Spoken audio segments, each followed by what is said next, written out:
Bonjour les amis. Dans ce nouveau cours, on va faire connaissance à un nouveau concept et du nom de comportement et attitudes socio-linguistiques. C'est-à-dire dans le même domaine de sociolinguistique, on va étudier le concept de comportement et attitudes socio-linguistiques. Comme vous remarquez, mes amis, comportement et attitude. On sait bien que le comportement et attitude sont des,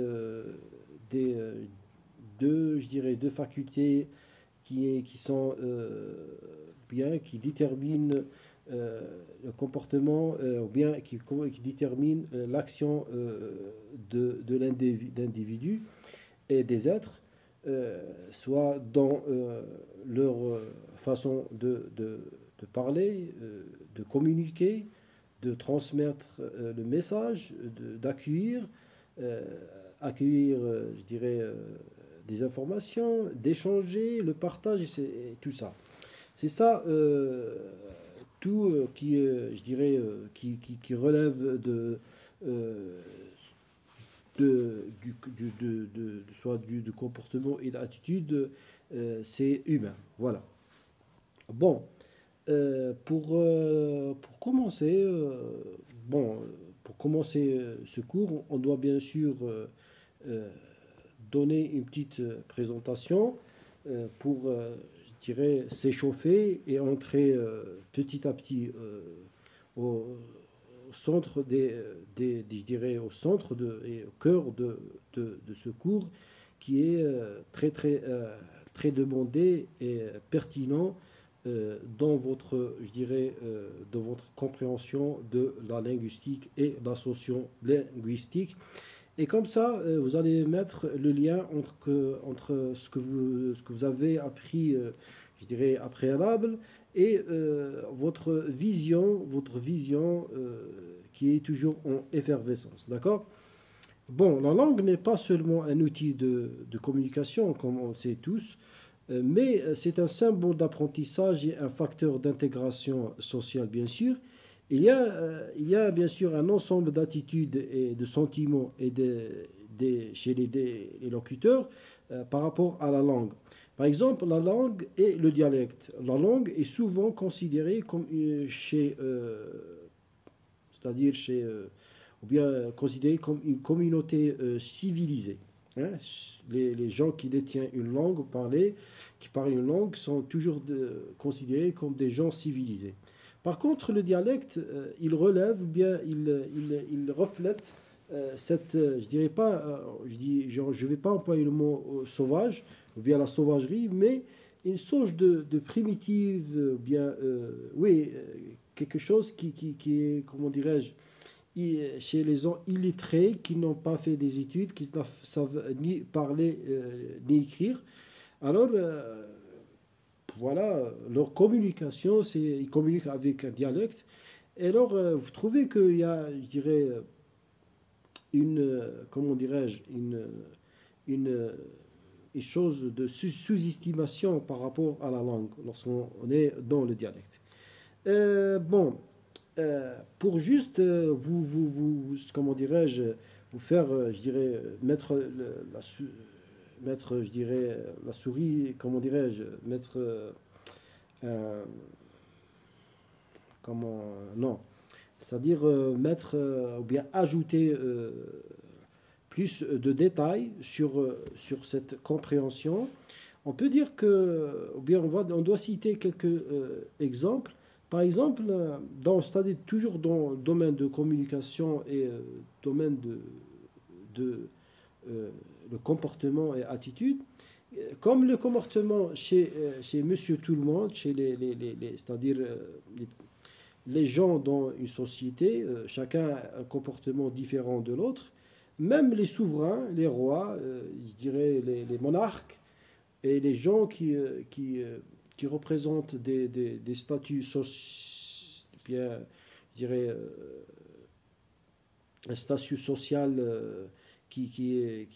comment dirait, qui sont à la tête de la hiérarchie, ils ont aussi un comportement différent. Par exemple, on cite une citation de Charles Quint, c'est un des monarques français pendant, je crois, au Moyen Âge, bien sûr, euh, qui parlait, euh, qui parlait aux hommes en français et qui parlait, bien, qui utilise l'allemand avec ses chevaux et qui parle en espagnol, bien qu'il veut prier, il veut faire sa méditation, qui veut s'adresser à Dieu, il utilise l'espagnol.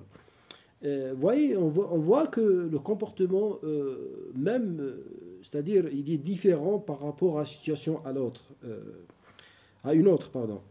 Bon, on cite aussi, selon le linguiste Moreau, qui dit que l'allemand hurle, et l'anglais pleure, le français chante, l'italien joue la comédie et l'espagnol parle. Qu'est-ce que ça veut dire? C'est-à-dire que là, ici, on est en train de déterminer l'attitude par rapport au peuple. Lorsqu'on dit l'allemand hurle, c'est-à-dire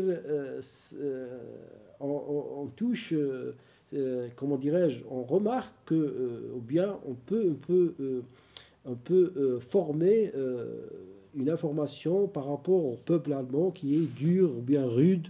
euh, voilà. Et par exemple, l'anglais pleure, c'est-à-dire ici on est avec une catégorie de gens qui sont, je dirais,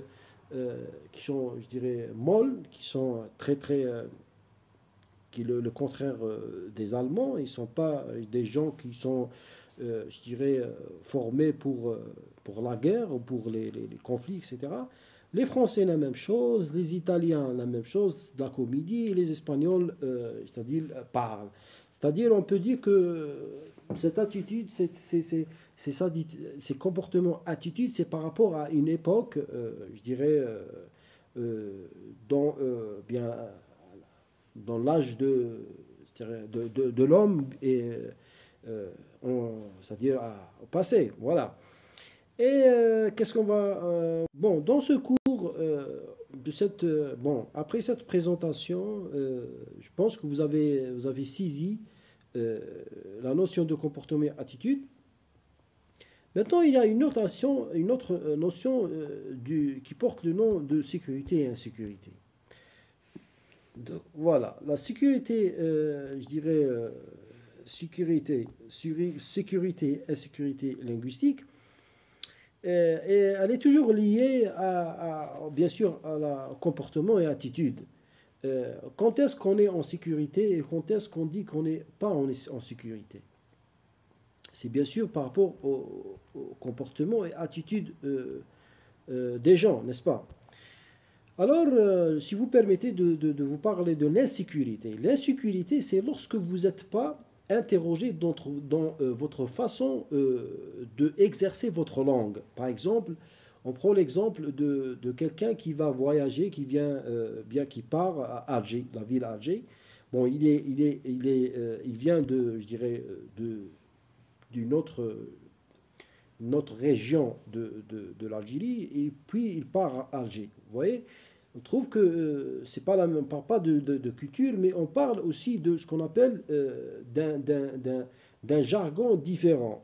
Vous trouvez que celui qui habite à l'ouest, utilise je dirais, dans son communication un dialecte différent de celui qui est à Alger, par exemple. Alors, lorsque vous êtes, c'est pas, dans l'exemple d'un étudiant qui veut partir à Alger pour inscrire à l'université, par exemple. Alors, c'est-à-dire selon le terme de l'insécurité et sa définition, c'est lorsque vous n'êtes pas interrogé dans votre façon de parler, vous êtes en sécurité linguistique. Mais mais ça, je peux dire que c'est, vous êtes obligé de communiquer et de s'intégrer, voilà. Alors, c'est-à-dire la question, elle vient tôt ou tard, elle vous pose des questions par rapport à c'est-à-dire votre appartenance, votre région, etc. Le fait que vous n'êtes pas interrogé, vous êtes en sécurité. Mais lorsque vous avez vous aurez des questions de genre vous êtes d'où une communication avec je dirais, des gens de la ville natale d'Alger. Alors, comme ça, vous vous ressentez ou bien vous êtes dans l'insécurité linguistique. Parce que vous êtes interrogé, vous êtes questionné dans votre façon de parler. Alors, qu'est-ce que vous cherchez? Bien sûr, vous allez chercher une alternative, n'est-ce pas? Pour intégrer, pour être, je dirais, pour apparaître, je dirais, avoir un aspect semblable, hein, comme les autres. Et vous cherchez à intégrer, vous cherchez à parler, c'est-à-dire le dialecte algérois, etc. Voilà, ça c'est par rapport à l'insécurité linguistique. Et la sécurité linguistique, c'est lorsque vous n'êtes pas interrogé, tout simplement. Et pour information, il faut savoir que l'insécurité linguistique apparaît avec les travaux de William Labov sur les travaux de variables linguistiques, parce que c'est très important de mentionner cela. Et bon, par rapport à l'insécurité et l'insécurité linguistique, il faut savoir que ces deux termes ils relèvent ou bien ils dérivent du cours du comportement et attitude linguistique, bien sûr, mais il faut toujours, c'est-à-dire ajouter comment dirais-je, solidifier et adosser votre définition, si vous faites une définition du terme, je dirais, personnel, avec votre propre lexique, adossez votre définition, vos informations avec des exemples, 2, 3 exemples, etc. Parce que c'est très important. Bon, maintenant on a deux expériences. Vous avez deux expériences. Une expérience faite en Angleterre, dans la ville de Londres, par le chercheur Trudgill, et une autre faite dans l'île de Porto Rico par Lopez. Bon, on va commencer par la première. C'est une expérience faite bien sûr sur des gens pour voir leur comportement et attitude par rapport à la prononciation de certains mots. Bon, le chercheur a opté pour des mots. Par exemple, on remarque dans le mot turn, il y a une catégorie des gens qui comment dirais-je, turn, le voilà. Il y a des gens qui expriment, ils prononcent turn. Il y a d'autres catégories qui prononcent tune, c'est-à-dire le yeux. Alors, cette expérience a révélé que, bien sûr, il y a des catégories dans la société qui ne sont pas pareilles par rapport à la prononciation, et leur attitude n'est pas, c'est-à-dire leur attitude n'est pas, je dirais, semblable. Alors, cette expérience a révélé sur je dirais, un résultat, a donné des informations très importantes. On remarque que les gens qui prononcent le mot tien, on a 60%, et les autres, 16%. D'accord? Et vous trouvez aussi que trouve que par exemple, ici, si on parle du mot, on utilise le mot tien, 60 sur 40, c'est-à-dire il y a des gens qui prononcent tien 60 et autres qui prononcent différemment. Et le nombre c'est 40%. Et l'inverse, vous avez une catégorie des gens qui prononcent ten, vous avez 16%, et une autre de 84, c'est-à-dire elle néglige cette prononciation. Elle ne pratique pas ou bien elle pratique d'autres, je dirais, prononciations. D'accord? Bon, cette expérience faite par Drudgel nous a révélé les informations suivantes. Vous avez par exemple 60%, les 60% ici sont des gens qui pratiquent la prononciation, on les qualifie par prestigieux, des prestigieux, à vous qu'ils pratiquent, c'est-à-dire, puisqu'on a le pourcentage est élevé, d'accord, est élevé ici, alors on parle de sécurité linguistique, d'accord. Mais si le pourcentage est inférieur, par exemple ici il est inférieur, il est bas, d'accord, il est bas, alors on parle de quoi? On parle de l'insécurité linguistique, d'accord. Mais la notion de prestige reste toujours. Qu'est-ce que ça veut dire prestige? Prestige, c'est-à-dire cette expérience est faite sur les natifs. Sur les natifs. C'est-à-dire le mot prestige désigne les natifs. On a fait cette expérience sur des natifs. Hein? Alors on les mentionne, ben, les catégorise par le mot prestigieuse. D'accord?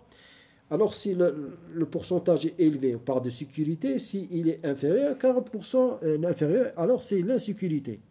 Bon, la deuxième catégorie, c'est les gens, je dirais, étrangers. On les qualifie par le mot dévalorisé. Dévalorisé, c'est-à-dire des gens étrangers. Parce que la société, par exemple, si vous partez à Londres, vous trouvez c'est pas la même société, mais des gens, vous avez trouvé des natifs, hein, ce qu'on appelle les gens de souche, ou bien les peuples de souche, et voilà, de père, je dirais père et mère en anglais, et les autres, les immigrés, les étrangers, etc., qui sont, je dirais, qui correspondent, qui représentent, je dirais, des différentes cultures et nationalités, on les qualifie par le mot dévalorisé. La même chose, si on remarque chez eux, par rapport à une prononciation de quelconque mot, si on a le taux est élevé, on parle de sécurité. Si il est bas, on parle de insécurité. Vous voyez, je pense que cette expérience, elle est comment dirais-je, c'est-à-dire facile à le retenir et elle ne nécessite pas une mémorisation, c'est juste la compréhension. Maintenant, on va basculer à une autre expérience de celle de Lopez. Ce monsieur Lopez, c'est un chercheur, bien sûr, a utilisé ou bien a procédé à une expérience au Porto Rico, à l'île de Porto Rico, d'accord, je dirais, pour voir ou bien essayer, c'est-à-dire, pour voir, c'est-à-dire, comment dirais-je, le reflet et l'attitude et le comportement des gens par rapport à des expériences, non, des expressions ou des mots, hein, ou des mots. Alors, qu'est-ce qu'il a fait? Bon, il a utilisé des expériences. Bon, ici, je peux vous dire, Lopez Moral a enquêté sur la perception dans l'île de Porto Rico d'une prononciation valorisée. Bien sûr, sur la langue espagnole, 66% de personnes interrogées avaient face à cette prononciation une attitude négative, 34% l'acceptaient, mais cette attitude varie selon l'origine géographique des enquêtes. Qu'est-ce que ça veut dire? Bon, je vais expliquer.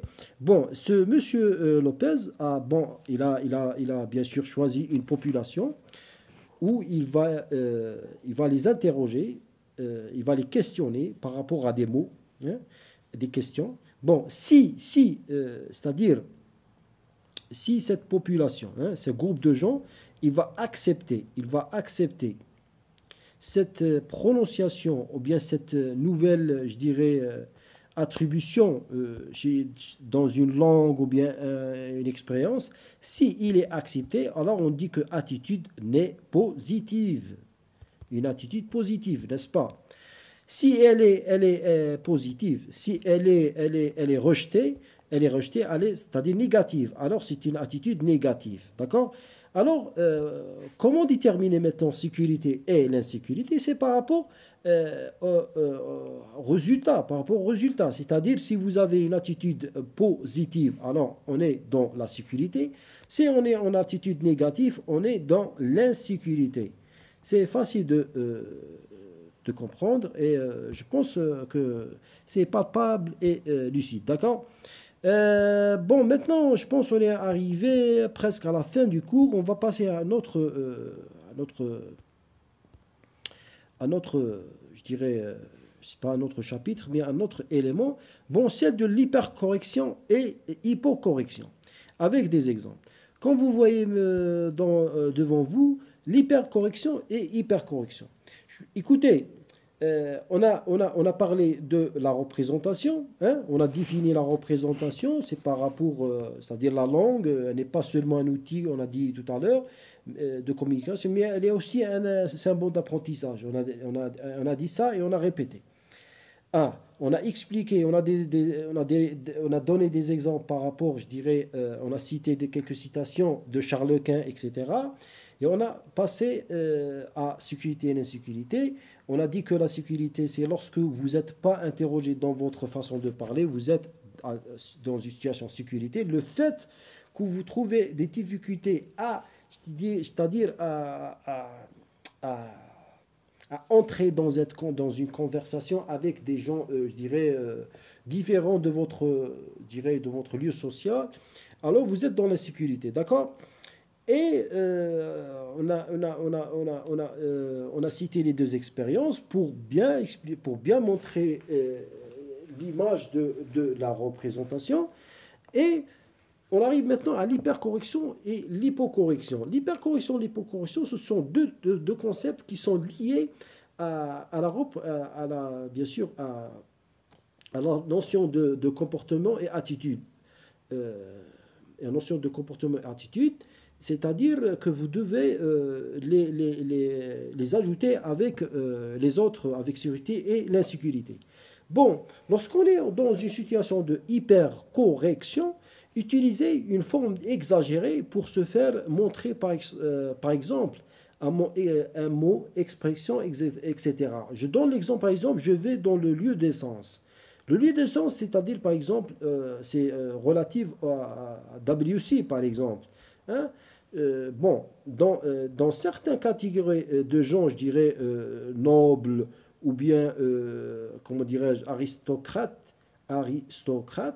alors ils préfèrent, c'est-à-dire utiliser ou bien utiliser des mots un peu, je dirais, qui est mal connus ou bien qui sont pas, je dirais, comment dirais, usés par des gens, mais ils sont, je dirais, qui considèrent ou bien qui représentent, on peut dire, la catégorie oratoire des gens qui sont bien aisés, etc. Des riches, par exemple.